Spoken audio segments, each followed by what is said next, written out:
back in action. We're going through this stuff. Oh my God, that was so loud and aggressive. Okay, we're back in action. Getting a chai tea latte. Hi, what can I get started for you? Hi, yes, could I get a medium chai? Oh, I'm sorry. Could I get a medium white chocolate macadamia cream cold brew? Okay. That's it for now. I'll see you up here. Thank you. And they had a new menu item, so I had to try it. We're back in action. We're back going through a Starbucks drive-thru, which is my favorite way to spend the mornings. Oh my gosh, I'm super excited.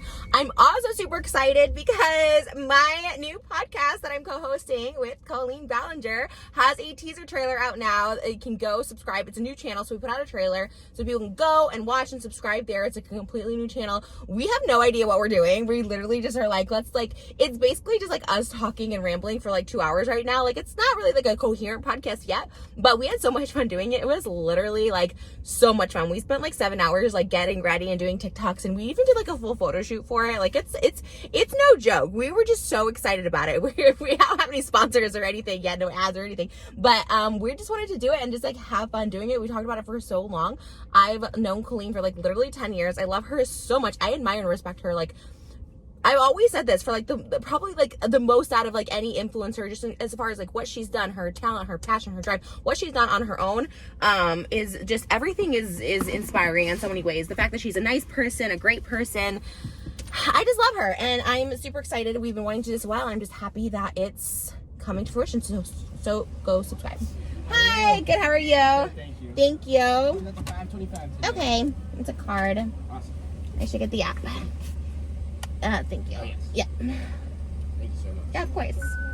Awesome. Anything else? Straw and napkins? No, I think that's it. Thank Yeah, you. You too. Okay. So go subscribe.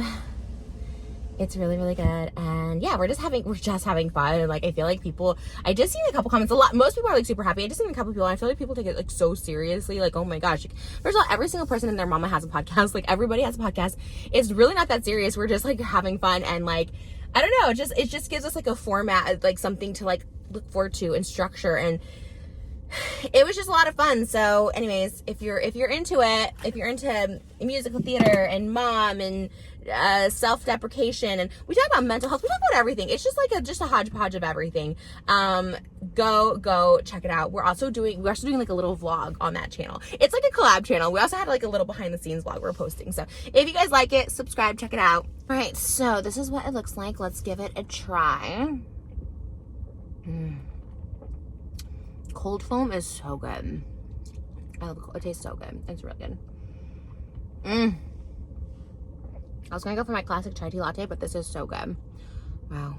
You know what I've been thinking a lot of? I know this is kind of like not so much a hot topic anymore. Like it is and it isn't. Ozempic, right? I heard it was always just like a rumor that everyone was on Ozempic, but people are actually on Ozempic. It took me a minute to figure out like what it was, and like everyone said it was like a diabetic medication, so I thought like maybe it just breaks down sugars for you. I'm not sure, but then some people were saying like it curbs your appetite. Then someone else, a friend of mine, was saying like, no, it actually like eats your muscle. Like, it's actually like, that's why everyone's so skinny. It like eats your muscle, so it's like not good. First and foremost, I'm not a doctor, so this is not medical advice. And I'm trying to have another baby. I'm trying to get pregnant, so I'm not about taking Ozempic or anything like that. But I was thinking like, you know, in a few years after I'm done having kids, like, would I try Ozempic? I was a dieter all throughout the early 2000s. Basically since I was like a teenager. I was always, probably even before, they had these WOW chips that were like fat-free chips, and I used to eat them by like the bag because I thought, oh, fat-free, you can't get fat from them. They were awful. They like messed up my whole digestive system when I was like literally like a kid. I obviously did the trim spa after Anna Nicole endorsed it. I was too young to be on it, to be honest, but I took it. I obviously have binge eating disorder. I've talked about that to an extent where it was really bad when I was a kid, when I didn't know really what it was, where I just wouldn't eat for like the week, like Monday through Friday, and then the weekend I would just like binge. So all of that like messed up my system, eating all that. Like I had a horrible relationship with food. I think I have a pretty healthy relationship with food right now. It's not necessarily that I eat like the healthiest or the cleanest, but I have a healthy relationship with food, knowing that like I have to eat 3 meals a day. Hold on, someone's calling. I have to eat 3 meals a day. I have to eat when my body's hungry, when it tells me. But now I just have a healthier relationship where I'm just like, okay, if I'm hungry, like I could always just go have like a salad, or I could have like a little sandwich instead of having like, you know, just everything I love, like pizza and pasta and chicken fingers for every meal, which I used to do. And then of course I just like gained weight that way. So now I have just a little bit of a healthier relationship with food, where if I feel like if I ate something bad, I don't have to starve myself, but maybe like, oh, maybe I'll just have like some hard-boiled eggs and avocado toast or something. So I feel like my relationship with food has gotten a lot healthier. And I'm 35. I've had a child. It's very difficult for me to lose weight. I do go on walks pretty much 4 days a week with my husband and my daughter. Push her in the stroller and we go for walks about an hour and a half every day. So like, yeah, in theory I should be losing weight. I'm not. I'm pretty stagnant. I did gain a little bit in the past couple months because we weren't walking for about a month. We filmed a reality TV show, a documentary. We just didn't have time to do our walks. Just to say, I'm not an expert on many things, but I am an expert on like diet culture and like trying every fad. I've tried Atkins, I've tried fasting, I've tried water fast. It's all documented online. The water fasts were insane. And I'm not saying, like, some people say intermittent fasting is good for you. Some people even say a water fast is good for you because it cleanses your body. I don't know. For me, I just need to eat 3 meals a day. Like, I don't know how I did it, but I was like, okay, if I take this magic pill. At first, I don't even know. I don't know too much about Ozempic, if it's this magic pill or if it's an injection. I know my friend is on something like Ozempic. He lost like 70 pounds. Starts with an M. Like, and he looks so good. And I was like, wow. What did you do? And he's like, it basically just helps curb his appetite and not need to snack so much. So I don't know if that's like the same thing, but I was like, would I take a magic pill or get injected to lose weight? Here's the thing. If it curbs your appetite, that's amazing. Like if it gives you a full feeling, again, not to say I would take it, but when I was pregnant, I carried really high and I was full very quickly to the point where I couldn't eat another bite if I wanted to. And it was like I would eat a third of what I normally would eat of that portion. And I ended up like losing weight during my pregnancy. Like I only gained what was necessary, like the water fluid and the amniotic fluid and all that stuff like that, the baby, of course. So it's like a really unique situation. And then after I gave birth, nothing tasted good. Like things tasted weird in my mouth, like metal. And it was very weird. Like chicken would taste like metal. It was very odd. So I lost weight after it. Everyone's like, wow, you look so good. And then, I gained it back because winter happened and life happened and, all that stuff like that. So I was like thinking about this and I was just like, oh man, like everyone looks so good. Now, all of this is, none of it's confirmed obviously, but you see celebrities get really, really thin and everyone's like, oh, they're on Ozempic. Skinny is definitely in right now. Not that it ever was out. Skinny was always in my opinion. And I love the Kardashians, so this is like no shade to them. And they could just work out. Look, I think you have to work out to look like that no matter what. Like that's just it. You have to have discipline. You have to work out. Like there's no magic pill that can make you look like that, right? I know they work out and stuff like that.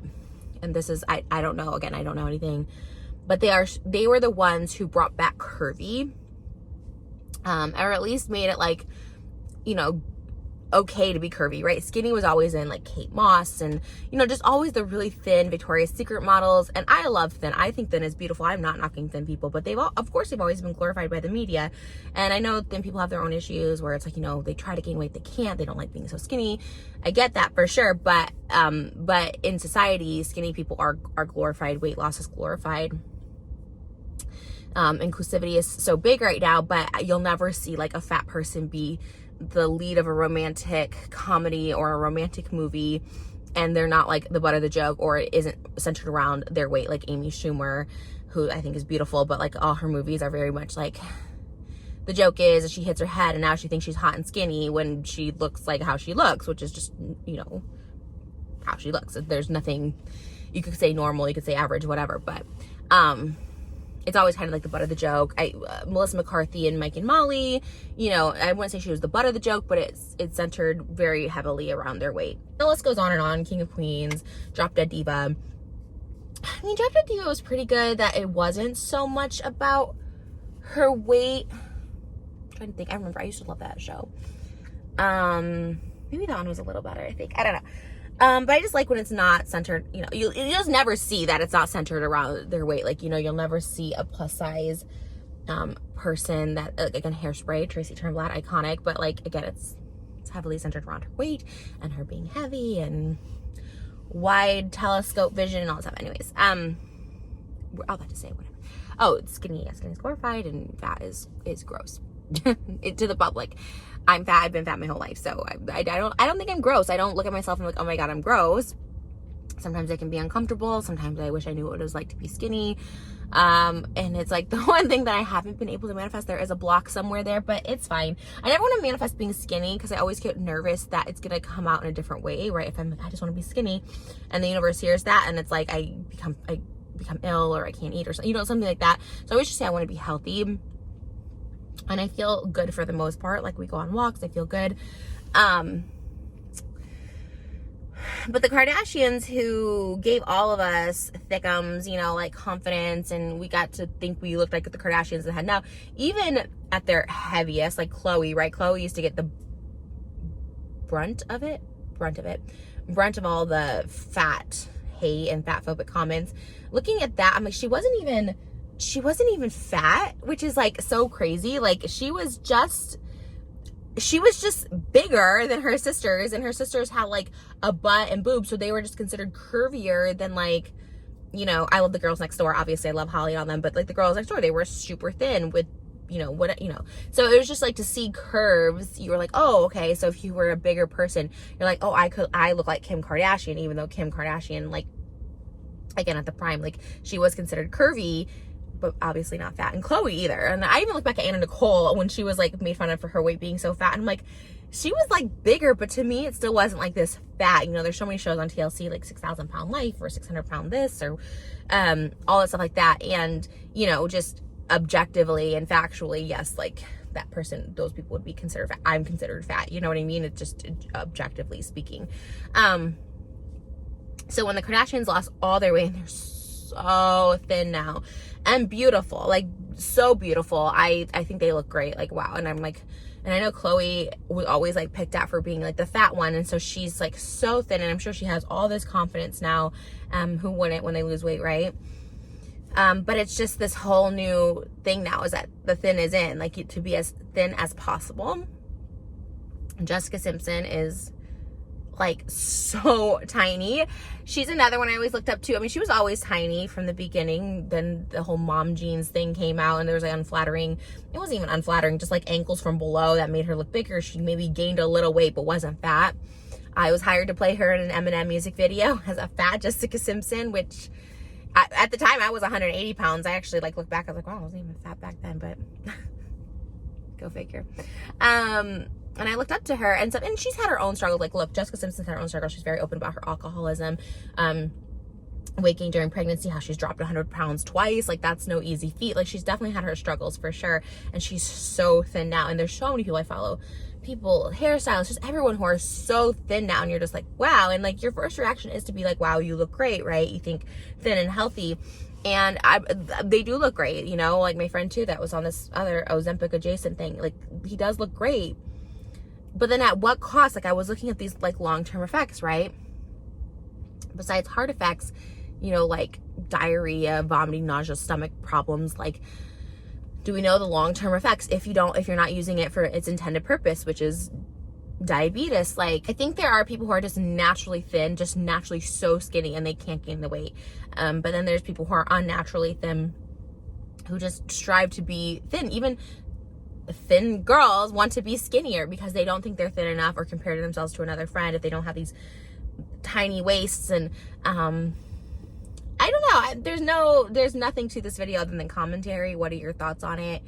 Have you used it? Is it safe to use? Are you someone who's overweight and you're like, I'll do anything to be skinny? Because like, I think about it, I'm like, okay, if I wasn't trying to get pregnant, if I was done having kids, would I just be like, let me just try it? Probably not, because I have kids and I would worry about long-term effects. And I think that's just me in general, not just Ozempic, but just anything. I'm kind of like, okay, I have a child, like, let me make sure that I'm here for her as long as possible. But then to say like, but then I always think like, oh, I would get liposuction or a tummy tuck after I'm done having kids. So is that the same risk? You're technically risking your life for that. And then I also think, should I just not even do that? Because I'm like, I don't want to risk. Why risk my life for a flat tummy? You know what I mean? Like, I don't know. But then it's like you have to live your best life while you're here on this earth. Like, you need to be as happy as possible. So I go back and forth with it, but I would love to hear your guys' thoughts on it, because I hear so much about it. And it's so tempting, because everyone we know is like, Ozempic. And I've had people even tell me like, oh, you should try Ozempic. And I'm like, oh, I don't know if I should be offended, or like, oh, this is a push, this is a sign. Again, I'm not trying it anytime soon. Obviously, I'm trying to get pregnant, as I mentioned 5,000 times, but would love to hear your thoughts on it. And this whole new thin revolution, like I said, thin's always been in, but it just seems recently like the skinnier, the better. Which is, I don't know. It does make me sad to a certain degree. I like that we still have like Ashley Graham, right?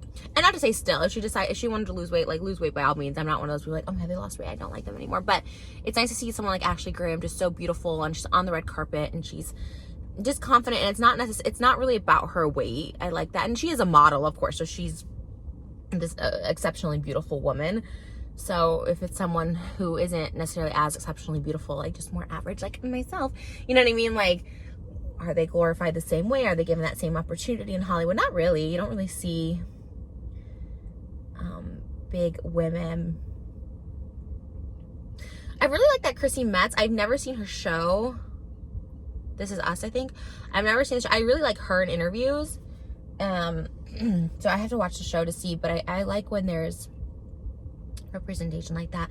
I mean, you know, again, it's fat is different than like a race or sexuality or something. It's not something, you know, it's something that you can change, but it is still a struggle and still something that people are uncomfortable. And I think the world is just the most fat phobic. they really just don't like fat people. The world is true. I see so many TikToks now of like weight loss, and people are like, yeah, I lost 100 pounds. And let me tell you, the world is fat phobic. People treat me so differently. And I know that's true. And it is what it is. I'm not complaining. Like I said, I'm not complaining. I'm very happy in life. I'm very content with how my body is. Like, there's times where I feel insecure or whatever, but we'll let you know your thoughts on it. And if you are taking it, I hope you guys take it under doctor supervision. I don't know. I know how it is. I know how it feels to be desperate to lose weight and there's nothing else. So I guess this stuff seems to be working for people, but all right, let's go through again and get my hubby his hot mocha. Going back around to get some coffee. Oh man. Life. Okay. This person's just taking pictures of my car. That was so weird. They're just taking pictures of my car but not being in the line for the Starbucks. They were like obvious about it, like hand out the window. So funny. And now we're in this like long line from Starbucks, and she could have just taken so many pictures here, but instead she's in the middle of the road. Okay. So weird. Her license plate, I'm not gonna say it obviously, but her license plate is something about like working out and stuff, so it's very specific to what we were just talking about. There's just signs everywhere.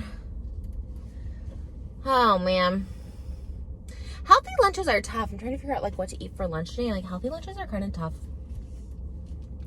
What's a good healthy lunch? I looked up like veggie spring rolls and stuff, and like those are good. I just like want something quick and easy. I had a grilled cheese the other day, which is not like healthy, but like for me it's small. So when I think of something like small to eat, I think of like grilled cheese or rotisserie chicken. Rotisserie chicken from grocery stores are literally so good. Like, they're so good. Life feels good lately. Life feels very good. I like when you feel good. Always go by like how you feel. If something doesn't feel right, like listen to your instinct. They call it like gut instinct, but I call it like vibrations and energies now. But if you're like not feeling good in life, or you're feeling anxious, like think about what's causing that, and like, I know it's like easy to be like, just change it, but breathe it out. But when you feel good, I feel like you know you're on the right path. You know what they have grilled cheese here. I've never tried it. We're gonna have like lunch in like an hour or two, so I'm not gonna get anything, but I should try it. I still have all these Spider-Man crowns in here from when I went to Burger King. On the Burger King video, everyone's like, oh, just put it on the loop at the end, so it's like the loosest. I did, and that still didn't fit my head. I have such a big head. We finished watching RuPaul's Drag Race. Oh my gosh. I wanted Mistress Isabel to win so much. I love Sasha Colby. I wasn't familiar with her before the show. I started watching RuPaul's Drag Race this season 15, because Sugar and Spice, shout out Sugar and Spice on TikTok. Sugar DM'd me. I was like, hey, I did you for a Snatch game on RuPaul's Drag Race. And I was like, are you kidding? That's like the most iconic thing I've ever heard. Obviously, it was like the most flattering thing in the whole world. That was like so nice. And I feel so bad because Sugar was at home that episode. And I was like, am I cursed? No, that was like old Trish would have thought that. But it doesn't make sense that she was me and got canceled on that episode. But I started watching it for her, and I love Sugar and I love Spice. They're like literally the nicest. I still want to do a song with them. Like, I have an idea for a song. I just need to have time to do it, but I love them so much. So I started watching, and then I kept watching after they got eliminated, and I loved Mistress Isabel Brooks so much. We were just talking about, you know, representation and thick bodies and bigger bodies, and how it's like she never was like the butt of the joke. It never was about her being fat. It was just about her being beautiful and fierce. And I used her sound really early on. Hold on, let me get my hot mocha. Welcome back. What else Thank can I you. do for you? Yes, can I get a venti hot mocha with just 2 pumps mocha, please? Of course. Is that it? That's it. Okay, I'll stay up here. Thank you. It was about her just being beautiful. Ross Matthews said that to her, like in the final judgment, I guess you could say, like one of the final episodes. And it's true. He's like, and I've fallen prey to that too, of being the butt of the joke for your weight or just talking about your weight. And it was never about her weight. It was never, and even in her final speech, she goes, yeah, you know, I want to represent for plus size girls, but everybody, you know, everyone who feels like they don't fit in and stuff like that. And I think, I just loved her so much, and I really wanted her to win. And again, I didn't know Sasha Colby beforehand. Obviously, she was the well-known one. It seems to have been around. People really like knew her and respected her. And it kind of makes sense she won. And overall, like performance-wise, like, oh my gosh, like, I mean, Sasha Colby performance, like her final performance, I'm like, Anitra was great too. Anitra was I mean, gosh, to perform like that, I mean, that's like other level performance. That's crazy. They had Jinx Monsoon on, who was Mama Morton in Chicago. And the first episode of me and Colleen's podcast for dressed as Velma and Roxy. They do a lot of, like, of course, Colleen's been on Broadway, but they do a lot of stunt casting in Chicago for Roxy, of course. Roxy's the beautiful female lead, and Colleen would be absolutely perfect for that. But in my mind, I would love to be, like, Mama Morton. Look, don't get me wrong. I would love to be Roxy, too, but I'm, like, thinking realistic right now, where my body's at, where my voice is at, all this stuff like that. Obviously, never even being anywhere past community theater. I was like, God, I would love to be Mama Morton. Wendy Williams has done it at Jinx Monsoon, and Jinx was so good, and she sang it on RuPaul's finale, and we just finished the finale this week. The finale was a while ago. And I actually got invited by Sugar and Spice, and I couldn't make it. We were filming our reality show at the time, and I really, really wanted to go. But they were singing, like, when you're good to mama. Here's my audition right now. Got a lot of time, always sees me through. When you're good to mama, mama's good to you.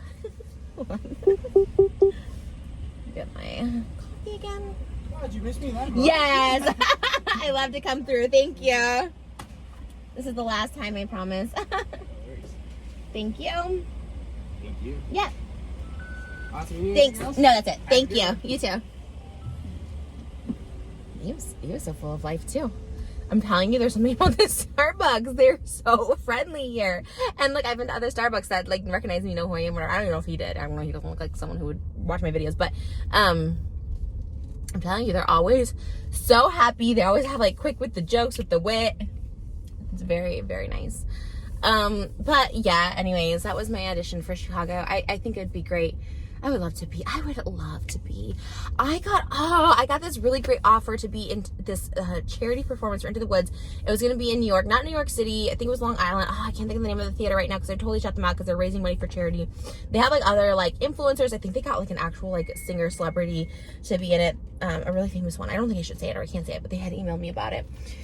And they had offered me the role of Cinderella's stepmom. I didn't even have to like audition or anything. And I wanted to be a part of it so bad because I was going to live stream. They were going to have like professional costumes. Like I was like, oh, this is my chance. I haven't done theater since I was like 17 years old. Like for real. Like I haven't been on a stage since like high school. I thought it would have been such a fun opportunity and like obviously good content and just a good experience. It was directed by a really big Broadway legend. He was in the original Little Shop of Horrors, and I was like really excited. But there was a big scheduling conflict. Like literally I don't do anything. It was a one night only show. So it was like this week of rehearsals before the one night only performance. And there was literally 3 days, including the performance day, that I just like can't get out of in June. And so I was like, I was so sad and heartbroken. And I was so honored and flattered that they would even ask if they would offer me the part just like that. And I was like, gosh, that would have been such a good experience. And it was Into the Woods, and it would have been so great. And it was charity, so I was gonna like forego payment, like honestly all of that, like just literally just for the experience. And I was really excited about it. And it just didn't work out, but maybe something else will. I don't know when. I don't know how. But I know something's starting right now. Watch and you'll see. Someday I'll be part of the world.